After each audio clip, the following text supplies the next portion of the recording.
All right, so I'm back with the Fraser 2002J, the one that I started out with. This is really a versatile guitar for this type of style.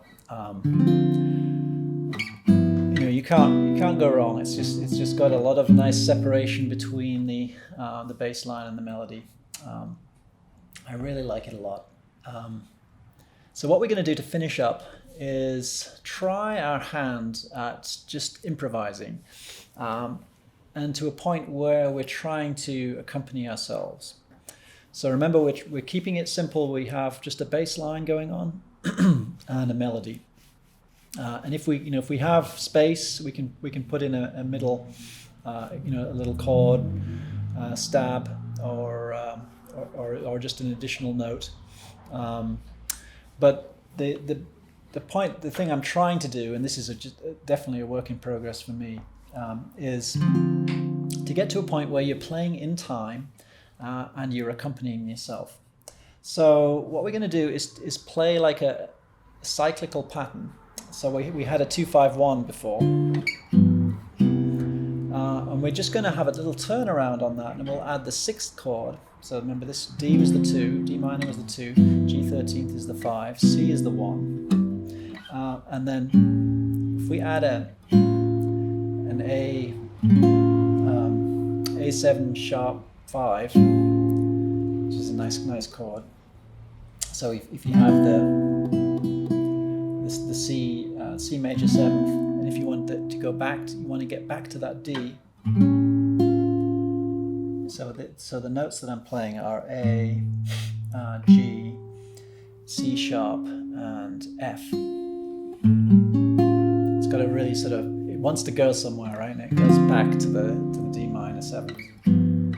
So this is kind of nice. It's got a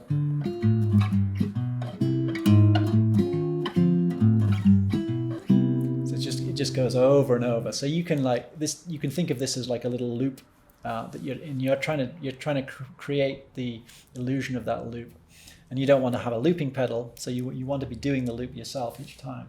Okay, so you need to get comfortable with the shapes. So the first thing to do is just going back to the chords and the bass line. And what I did there was quite a nice feature of this technique is thumb upstrokes. They're not really used much in fingerstyle picking. So most of the thumb's function is just to do very simple downstrokes. But occasionally, if you want to create a bit more attack and kind of simulate the sound of an upright bass player, then if you do an upstroke, it's just got a lot more punch to it, and that can kind of grab the listener's attention.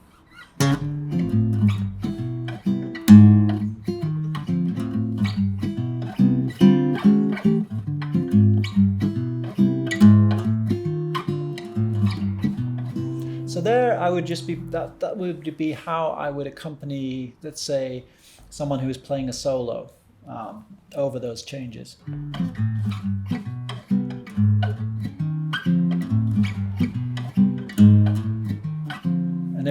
And what I would be trying to do is not play many of the notes on the top 2 strings. And so I'd be predominantly playing with my thumb, my index and middle fingers.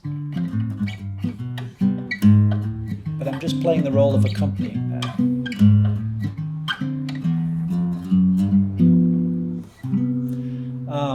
Now, when you want to start playing melodies over your own bass line, then you have to drop, in many cases, you have to drop the chords in the middle. And so then you start to say, okay, well,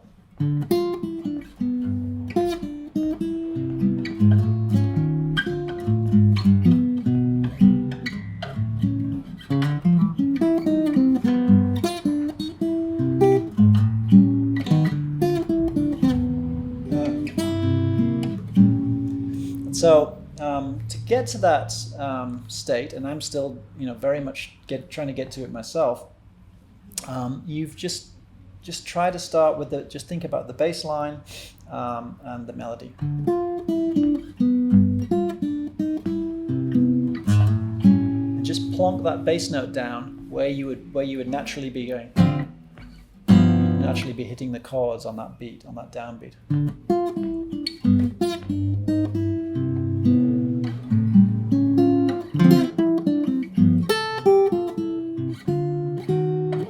Oh, and there I did a little bit of movement with the tenths.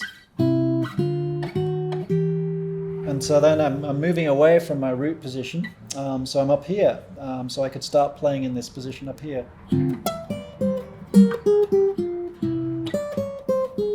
Oh, I'm getting out of key a bit now.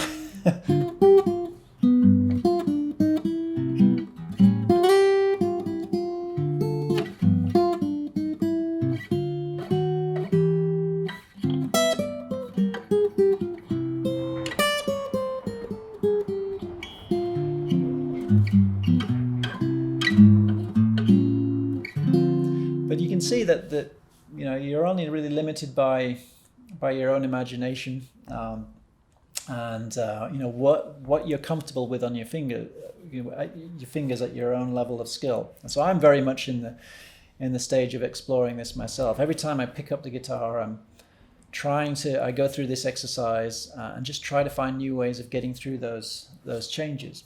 And that's, you know, it's just an endless, never-ending source of enjoyment. You can go a little bit up onto the top strings as well. And so instead of playing a chord down here, you could play a G7 chord up here. And then you've got that major 10th up there for the C.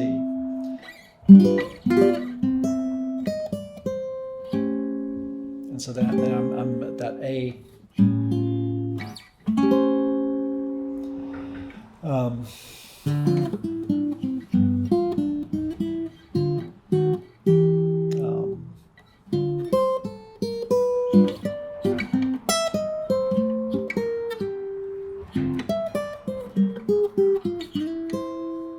So, you know, there's a lot of possibilities in this technique, and you've just got to take it slowly, and if you find a set of changes that you like, and just work on those. Almost any tune, pretty much any tune, you can map out in terms of major and minor tenths. Not necessarily the melody note, but the chords themselves can be implied with that. So whatever tune it is you're working with, just pick a few bars. And just try to break things down into these intervals, and you'll be amazed at what comes out.